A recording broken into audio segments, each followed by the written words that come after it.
Hello my cute listeners, कैसे हैं आप लोग। आई होप आप सब लोग बहुत ज़्यादा अच्छे होंगे और आपने बहुत अच्छे से होली इंजॉय भी की होगी। तो मेरी तरफ से भी आप सब लोगों को हैप्पी होली। तो चलिए बिना किसी देरी के हमारी कहानी को आगे बढ़ाते हैं। अब तक आपने सुना कि हीर और आदित्य कॉफ़ी पीने एक कैफ़े में जाते हैं। हीर को आदित्य के साथ टाइम स्पेंड करके बहुत अच्छा लगा था। ऑफिस के अंदर आने के बाद हीर ने आदित्य की तरफ देखकर मुस्कुराते हुए कहा, सर मुझे आपके साथ टाइम स्पेंड करके बहुत अच्छा लगा है। हम हमेशा ऐसे जाते रहेंगे और हमारी दोस्ती ऐसी ही अच्छी रहेगी। आदित्य ने खुश होते हुए कहा, ये तो मेरी खुशनसीबी है कि तुम मेरी फ्रेंडशिप को एक्सेप्ट कर रही हो। ये सुनकर हीर हल्के से मुस्कुराई और फिर वो दोनों अपने ही काम पर चले गए। तो वहीं आरिफ जो अपने ऑफिस के कैबिन में बैठा अपने लैपटॉप को घूर रहा था, अचानक उसे अपने एक बॉडीगार्ड का कॉल आया जिसको उसने हीर पर नजर रखने के लिए रखा था। आरिफ ने जैसे ही कॉल उठाया उस बॉडीगार्ड ने उसे सब कुछ बता दिया कि कैसे हीर आज आदित्य के साथ कैफे में गई थी और उसके बाद उन दोनों ने मिलकर कुछ शॉपिंग भी की थी और फिर वो हंसते मुस्कुराते पैदल ही ऑफिस के अंदर भी गए थे। वो बॉडीगार्ड जैसे जैसे बोल रहा था आरिफ का गुस्सा बढ़ता जा रहा था। उसने गुस्से में दांत पीसते हुए कहा, मैं तो अगर मैडम को ड्रॉप करने भी जाऊं तब भी गुस्सा आ जाता है, और किसी के साथ डेट पर भी जाया जा रहा है। आज रात तुम्हारी खैर नहीं है मिस हीर। उसने बॉडीगार्ड से कहा कि वो हीर की आगे की खबरें भी उसे ऐसे ही देता रहे और फिर उसने कॉल कट कर दिया। इसके बाद उसने बहुत कोशिश की कि वो अपने काम पर फोकस करे, पर वो काम नहीं कर पा रहा था। उसके दिमाग में बार बार हीर का वो गुस्से वाला चेहरा घूम रहा था, जहां वो उसको डांटते हुए बोल रही थी कि वो अकेले ही कैब में अनाहत के साथ घर जाएगी क्योंकि उसे आरिफ की कंपनी पसंद नहीं है। तो वो फिर कैसे किसी और इंसान के साथ जा सकती है? क्या सिर्फ उसके पास आने से ही उसे पैनिक अटैक्स आते हैं, किसी गैर इंसान के साथ जाने से नहीं? थोड़ी देर बाद जब आरिफ से उसकी बेचैनी बर्दाश्त नहीं हुई तो उसने हीर का नंबर डायल कर दिया। हीर जो बड़े फोकस से अपना काम करना शुरू कर चुकी थी क्योंकि उसने ऑलरेडी इतना टाइम वेस्ट कर दिया था, उसने जब देखा कि उसके फ़ोन पर किसी का कॉल आ रहा है तो उसके चेहरे पर गुस्सा उतर आया। आज वो ढंग से काम नहीं कर पा रही थी। आखिर में उसने गुस्से में कॉल उठाते हुए कहा, हेलो, कौन है? आरिफ ने आंखें छोटी करके गुस्से में कहा, मिस हीर, तुमने अब तक मेरा नंबर भी सेव नहीं किया। हीर ने एक हाथ से अपने सर को पकड़ते हुए कहा, आपको क्या चाहिए? हाँ, मैंने नहीं किया आपका नंबर सेव क्योंकि मुझे नहीं लगा कि आपका नंबर सेव करना इतना ज़्यादा ज़रूरी है। वैसे भी हम एक दूसरे के कुछ नहीं लगते हैं। आप कैसी शिकायतें करते रहते हैं जिनका कोई सिर पैर नहीं होता है। फिलहाल मैं ऑफिस में हूँ और बहुत इंपॉर्टेंट काम कर रही हूँ, तो प्लीज़ मुझे डिस्टर्ब मत करिए। आपको जो बात करनी है वो शाम को 4:30 के बाद कर लेना क्योंकि उसके बाद मैं अनाहत को लेने स्कूल जाऊँगी।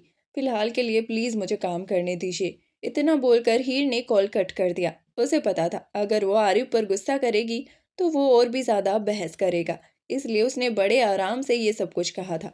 कॉल कट करने के बाद उसने एक गहरी सांस छोड़ते हुए कहा, लगता है आज का दिन ही मनहूस है, मैं काम नहीं कर पाऊंगी। पर फिर उसे थोड़ी देर पहले की बात याद आई। उसने अपने पास रखी एक छोटी सी की चैन को देखा जो उसे आदित्य ने गिफ्ट किया था। उसे देखकर उसके होठों पर छोटी सी स्माइल आ गई और उसने ना में गर्दन हिलाते हुए कहा, नहीं, इतना भी मनहूस दिन नहीं था। आज मुझे एक अच्छा दोस्त मिल गया है जिससे मैं बातें कर सकती हूँ। इतने बड़े शहर में बिना दोस्त के रह पाना बहुत मुश्किल है। वो इतना सब कुछ सोच ही रही थी कि एक बार फिर उसका फ़ोन बज उठा। इस बार भी उसे आरिफ ने ही कॉल किया था। हीर ने इस बार फ़ोन उठाते ही बेहद गुस्से में कहा, आपको एक बार बोली गई बात समझ नहीं आती है क्या मिस्टर आरिफ? मैं बिज़ी हूँ, मैं आपसे बात नहीं कर सकती हूँ। आरिफ ने गुस्से में कहा, तुमने अपने आप को समझ क्या रखा है? तुम्हें क्या लगता है मैं हमेशा फ्री बैठा रहता हूँ? इतनी बड़ी कंपनी का मालिक हूँ और तुमसे ज़्यादा काम होते हैं मुझे। उसके बावजूद मैं तुम्हें कॉल कर रहा हूँ ना। तो क्या तुम मुझसे थोड़ी देर बात नहीं कर सकती हो? हीर ने गुस्से में मुट्ठियां भींचते हुए कहा, हो सकता है सर आप अपने काम को वैल्यू ना करते हों।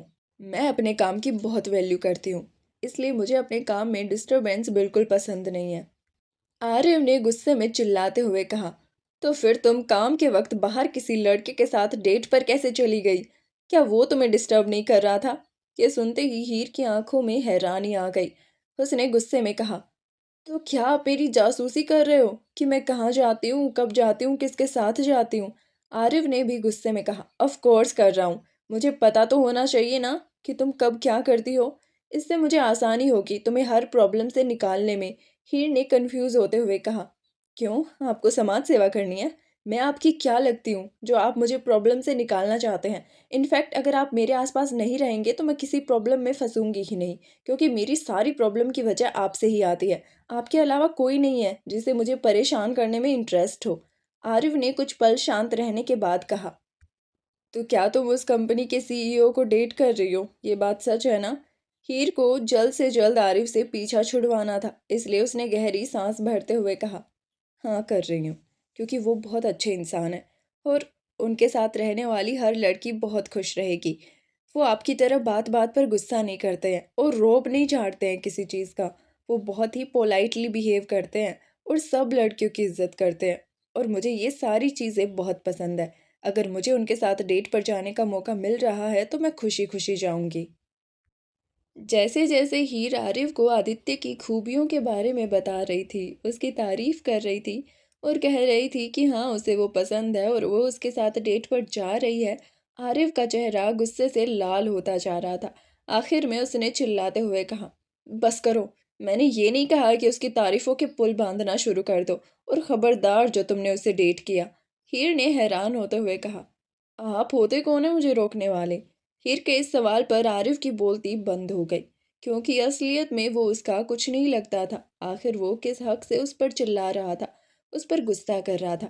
आखिर में आरिफ ने अपना सर पकड़ते हुए कहा, क्योंकि मैं तुम्हें डेट करना चाहता हूँ, इडियट। मैं नहीं चाहता हूँ कि तुम किसी और की तरफ आंखें उठाकर भी देखो। आरिफ को खुद नहीं पता था कि वो क्या बकवास कर रहा है और आखिर क्यों कर रहा है। वहीं हीर की आंखें बड़ी हो चुकी थी, उसका चेहरा सफ़ेद पड़ गया था, उसका दिल अचानक ही जोरों से धड़कने लगा था। पता नहीं कैसी अजीब सी फीलिंग थी, उसके सामने एक लड़का अपना लव कन्फेशन कर रहा है और वो भी इतने गुस्से में। शायद ही पहले किसी ने किसी को इस तरीके से प्रपोज किया होगा। कुछ देर की खामोशी के बाद लड़खड़ाती जुबान में हीर ने आगे कहा, आपने अभी अभी क्या कहा? कहीं आप नशे में तो नहीं हो ना? आरिफ ने अपने होठों को भींचते हुए अपने मन में कहा, ये क्या बकवास कर रहा हूँ मैं? पर ये लड़की सिर्फ किसी और के करीब जाती है तो मुझे इतना गुस्सा क्यों आता है?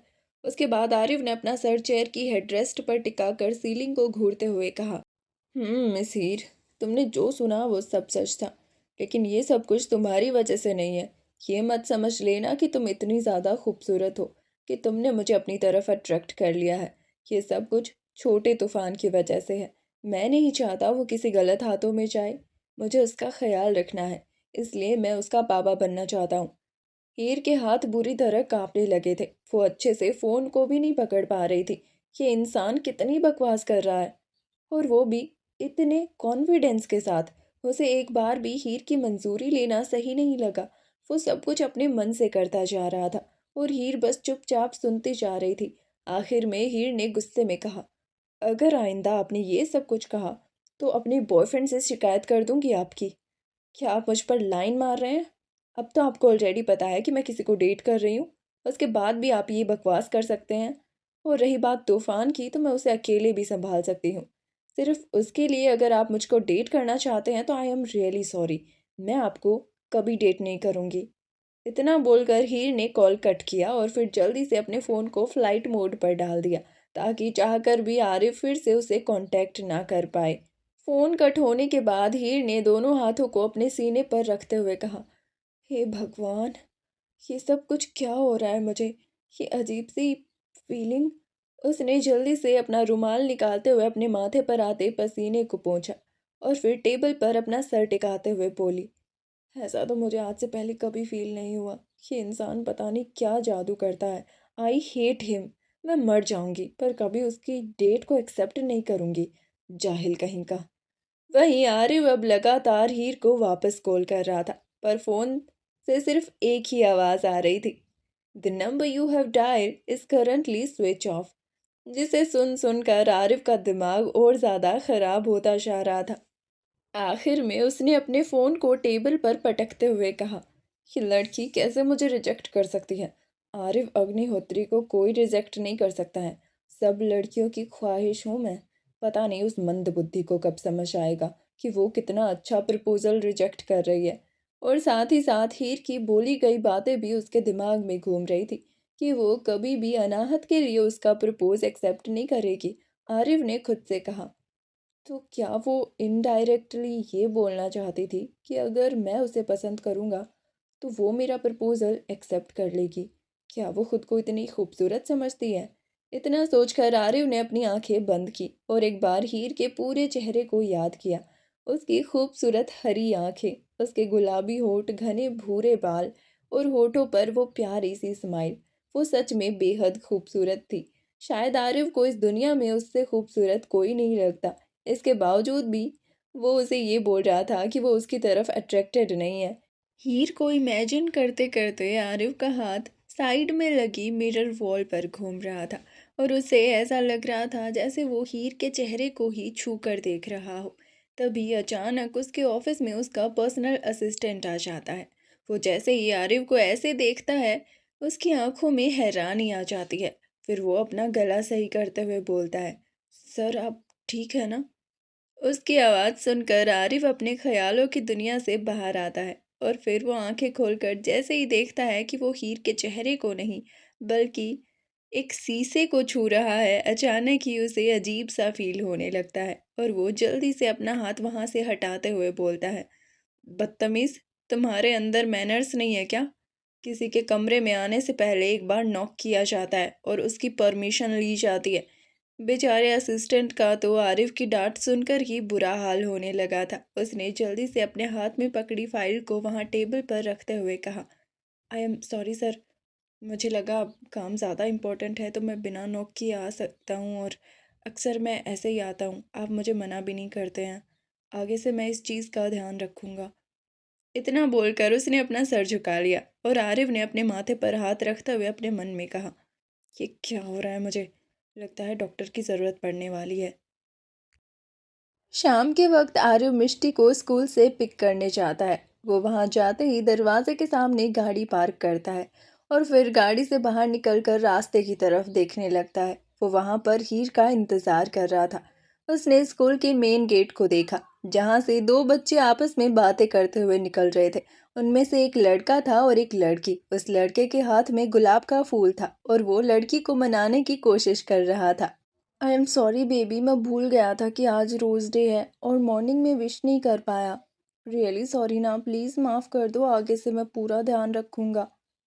जैसे ही ये वीक शुरू होगा मैं हर डे को प्रॉपर विश करूँगा। टेडी, चॉकलेट, रोज़ सब कुछ ला कर दूँगा। एक बार तो तुम मुझे माफ़ कर सकती हो। उस लड़की ने मुंह बनाते हुए कहा, तुम्हारा हर बार का यही है।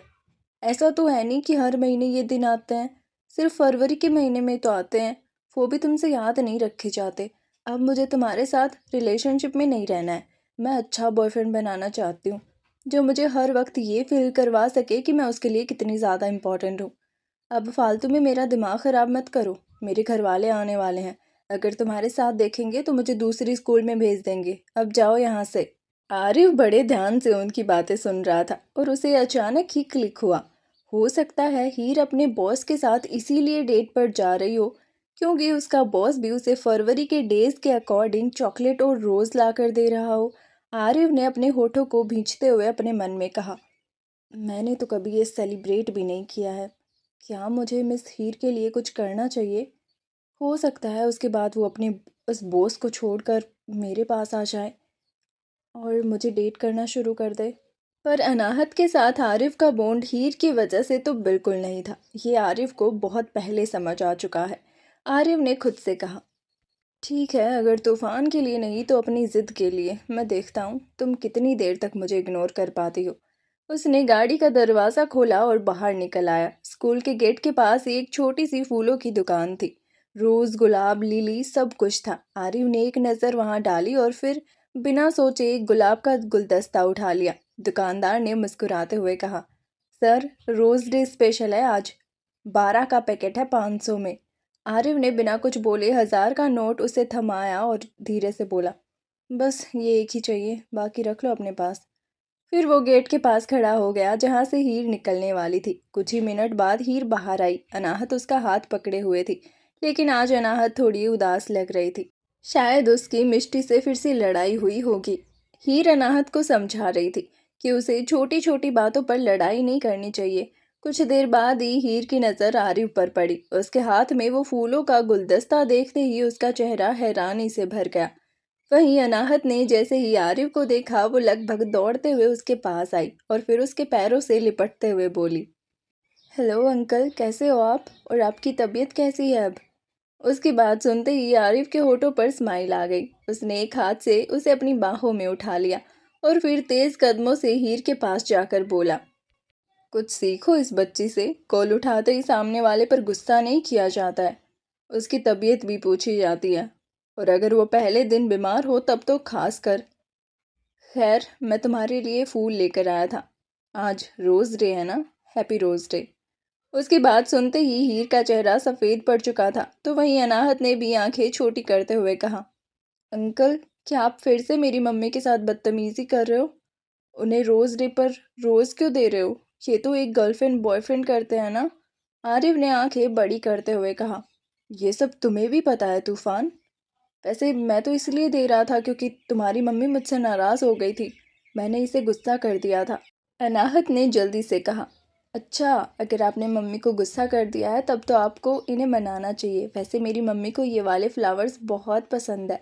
इतना बोलकर अनाहत ने मुस्कुराकर हीर की तरफ देखा, जो अब भी हैरानी से उन दोनों की तरफ देख रही थी। हीर के पास शब्द नहीं थे। तब तक मिष्टी भी अपनी टीचर के साथ स्कूल गेट पर आ गई थी। उसने जैसे ही देखा कि आरिफ ने अनाहत को गोद में उठा रखा है, वो तुरंत ही अपनी जगह रुक गई और वो टीचर भी आंखें छोटी करके आरिफ को देखने लगी, जो हीर को फूल देने की कोशिश कर रहा था। हीर ने आसपास का माहौल देखा और जल्दी से आरिफ के हाथों से अनाहत को नीचे उतारा और फिर उसके हाथ से वो फूलों का गुलदस्ता लेते हुए बोली, आपको तो मैं बाद में देखूंगी। मैं सबके सामने तमाशा नहीं बनाना चाहती। इतना बोलकर हीर ने अनाहत का हाथ पकड़ा और तेजी से टैक्सी की तरफ जाने लगी। तो वहीं आरिफ जैसे ही उसके पीछे जाने को हुआ, मिष्टी ने लगभग रोते हुए कहा, चाचू, आप भूल गए ना मुझे? और आरिफ के कदम वहीं ठहर गए। उसने जल्दी से मुड़कर मिष्टी के मासूम चेहरे को देखा। उसकी आंखें एकदम लाल हो गई थी और ऐसा लग रहा था वो किसी भी पल जोर से रोने लगेगी। वो तेज कदमों से उसके पास गया और फिर उसे अपनी गोद में उठाते हुए बोला, नहीं प्रिंसेस, ऐसा नहीं है, मैं तुम्हें भूला नहीं था। वो तो बस अनाहत की मम्मी को मनाने की कोशिश कर रहा था। वो मुझसे गुस्सा हो गई थी। मिष्टी ने लगभग रोते हुए कहा, तो फिर उस अनाहत को गोद में क्यों ले रखा था और अभी आप उनके पीछे जा रहे थे? आरिफ ने जल्दी से मिष्टी के सर को सहलाते हुए कहा, नहीं, तुम्हें अकेला छोड़कर नहीं जा रहा था मैं। प्लीज़ रोना बंद करो, आई एम रियली सॉरी। चलो हम घर चलते हैं। अनाहत की मम्मी को मैं बाद में मना लूँगा। इतना बोलकर आरिफ अपनी गाड़ी में बैठ गया और फिर मिष्टी को भी बगल वाली सीट पर बैठा दिया। फिर उसने मिष्टी की तरफ देखकर ज़बरदस्ती मुस्कुराते हुए कहा, वैसे प्रिंसेस, प्लीज़ ये सब तुम भाभी माँ से मत बोलना, वरना वो मुझसे गुस्सा हो जाएंगी। मिष्टी अपने चाचू से बहुत प्यार करती थी, इसलिए उसने अपनी मम्मी से जाकर आरिफ की बिल्कुल भी शिकायत नहीं की। दूसरे दिन आरिफ जैसे ही उठा, उसने सबसे पहले अपना फ़ोन चेक किया कि आज कौन सा डे था। तो उसे पता चला कि आज प्रपोज डे है, यानी कि आदित्य सोलंकी आज के दिन शायद हीर को प्रपोज करने वाला था। क्योंकि जिस तरीके से हीर बता रही थी, उसे लग रहा था वो लोग सच में डेट कर रहे हैं। वो जल्दी से उठा और फिर अपना कपबोर्ड खोल कर वहाँ से अच्छे कपड़े ढूंढने लगा। आज उसे सबसे हैंडसम दिखना था, ताकि हीर की नज़रें उससे हट ही ना पाए। उसे खुद भी नहीं पता था कि वो ये क्यों कर रहा है। करीब 15 मिनट में ही उसने पूरे कपबोर्ड को बिखेर दिया था, पर उसे अब तक अपने लिए अच्छे कपड़े नहीं मिले थे। उसने चिल्लाते हुए टेबल को लात मारकर कहा, सारे डिज़ाइनर किसी काम के नहीं हैं, इनमें से मुझे कुछ भी अच्छा नहीं लग रहा है। इतना बोलकर उसने अपना फ़ोन उठाया और फिर किसी को कॉल किया। तो थोड़ी देर बाद ही सामने से एक लड़की की आवाज़ आई। उसे सुनकर आरिफ ने जल्दबाजी में कहा, मालिनी, मेरे लिए जल्द से जल्द एक डिज़ाइनर बिजनेस सूट रेडी करवाओ। आज मुझे सबसे अच्छा दिखना है और ये सब कुछ बस 15 मिनट में हो जाना चाहिए। ये सुनते ही मालिनी की आंखें फैल गई, लेकिन वो जानती थी कि आरिफ जब जल्दी कहता है तो वो सच में जल्दी मायने रखती है। उसने फ़ोन पर ही तेज़ आवाज़ में कहा, सर, 15 मिनट में बिजनेस सूट? अब आज प्रपोज डे है, क्या आप किसी को इम्प्रेस करना चाहते हैं? आरिफ ने झुंझलाते हुए कहा, उससे तुम्हें क्या, ज़्यादा ड्रामा मत करो मेरे सामने। बस एक ब्लैक टेलर्ड सूट जो लास्ट मंथ पेरिस से आया था उसे तैयार रखो। शर्ट वाइट होनी चाहिए और टाई चारकोल ग्रे, और हाँ, वो सिल्वर कफलिंग्स भी। 15 मिनट मालिनी, टाइमर अभी से शुरू हो चुका है। फ़ोन कटते ही मालिनी ने अपने असिस्टेंट को चिल्लाकर ऑर्डर दे दिया। आरिफ के घर से सिर्फ 8 मिनट की दूरी पर उसका पर्सनल स्टाइलिस्ट का स्टूडियो था। वहाँ पहले से ही आरिफ के लिए कई सूट तैयार पड़े थे। थोड़ी देर बाद ही आरिफ जल्दी जल्दी नहाकर बाहर निकला और उसने नॉर्मल कपड़े पहन लिए। फिर उसने घड़ी में टाइम देखा। अभी तक सिर्फ 10 मिनट हुए थे। उसे खुद नहीं समझ आ रहा था कि आखिर वो इतनी बुलेट ट्रेन की स्पीड से क्यों तैयार हो रहा है। इतनी एक्साइटमेंट तो उसे कभी नहीं हुई थी। फिर उसने जल्दी से गूगल करते हुए देखा कि यहाँ से आदित्य सोलंकी की कंपनी दी रॉयल वाइब कितनी दूर है। उसे हीर घर पर तो नहीं मिलने वाली थी क्योंकि वह सुबह जल्दी ही ऑफिस चली जाती है। तो वहीं दूसरी तरफ आदित्य भी पूरी तरह तैयारी कर रहा था कि वो आज हीर के सामने अपना बेस्ट लुक दे। और इन दोनों की एक्साइटमेंट की दूसरी तरफ हीर ने आज घर पर ही रहने का प्लान बनाया था। कल उसने जैसे ही आरिफ के हाथ में वो फूल देखे थे उसके दिमाग में भी पहला थॉट यही आया था कि अगर वो आज रोज़ डे मना सकता है तो कल प्रपोज डे क्यों नहीं। इसलिए वो कोई भी रिस्क नहीं लेना चाहती थी और पब्लिक प्लेस पर तो बिल्कुल भी नहीं। उसे ऑफिस में सबके सामने अपनी इंसल्ट नहीं करवानी थी, इसलिए आज उसने अनाहत को भी घर पर ही रख लिया था और वो दोनों माँ बेटी आराम से अपना दिन एंजॉय करने वाली थी। आरिफ को अपना परफेक्ट सूट मिल चुका था, जैसा उसने मालिनी को बनाने के लिए कहा था। तारा जो हॉल में बैठकर मिष्टी को ब्रेकफास्ट करवा रही थी, उसने जैसे ही देखा कि आरिफ इतना ज़्यादा सज धज कर कहीं जा रहा है तो उसने आंखें छोटी करते हुए कहा, क्या तुमने कोई लड़की पसंद कर ली है? अगर ऐसा है तो मुझे भी बता दो, क्योंकि प्रपोज डे पर प्रपोज करने से तो कुछ नहीं होने वाला है। बात तो तभी आगे बढ़ेगी जब मैं जाकर सामने से उसका हाथ मांगूंगी और फिर मैं फटाफट ही तुम्हारी शादी करवा दूंगी। तुम्हें ज़्यादा इंतज़ार भी नहीं करना पड़ेगा। आरिफ आहिस्ता से चेयर पर बैठा और खुद भी ब्रेकफास्ट करते हुए बोला, नहीं भाभी माँ, ऐसा कुछ नहीं है। मुझे लग रहा था जैसे मैं बहुत ज़्यादा बोरिंग कपड़े पहनने लगा हूँ, इसलिए मैंने थोड़े अच्छे कपड़े मंगवाए हैं। आप इसका कोई गलत मतलब मत निकालिए। मुझे कोई लड़की पसंद नहीं है और मुझे शादी नहीं करनी है, मैं अकेले ही खुश हूँ। आरिफ ने बाहर से तो ये सब बोल दिया, पर अंदर ही अंदर उसके दिल में लड्डू फूट रहे थे, ये सोच कर कि अगर उसकी शादी हीर से हो जाएगी तो वो हमेशा हमेशा के लिए उसके पास आ जाएगी और उसके बाद उसे कभी टेंशन लेने की ज़रूरत नहीं पड़ेगी कि हीर किससे मिल रही है और किसके साथ कहाँ जा रही है, और हीर कभी भी आदित्य को डेट भी नहीं कर पाएगी। वहीं मिष्टी के दिल में भी यही ख्याल आया था कि कहीं उसके चाचू को अनाहत की मम्मी तो पसंद नहीं आ गई है। पर वो तारा के सामने आरिफ को कुछ नहीं कहने वाली थी। थोड़ी देर बाद आरिफ वहां से आदित्य की कंपनी के लिए निकल गया। आरिफ कार में बैठा हुआ था। एसी की ठंडी हवा भी उसके गालों की गर्मी को कम नहीं कर पा रही थी। उसने गूगल मैप्स पे द रॉयल वाइब सर्च किया। आदित्य की कंपनी की चमचमाती ग्लास बिल्डिंग जो शहर के सबसे पोश एरिया में थी। डिस्टेंस सिर्फ 22 मिनट दिखा रहा था। ट्रैफिक लाइट पर गाड़ी रुकते ही उसने रियर व्यू मिरर में खुद को देखा। Black suit, perfectly fit white shirt, silver cufflinks चमक रहे थे। लग रहा था जैसे वो किसी हाई प्रोफाइल इवेंट के लिए जा रहा हो, न कि किसी लड़की को देखने। बस चेक करना है आदित्य क्या प्लान कर रहा है, उसने खुद से कहा।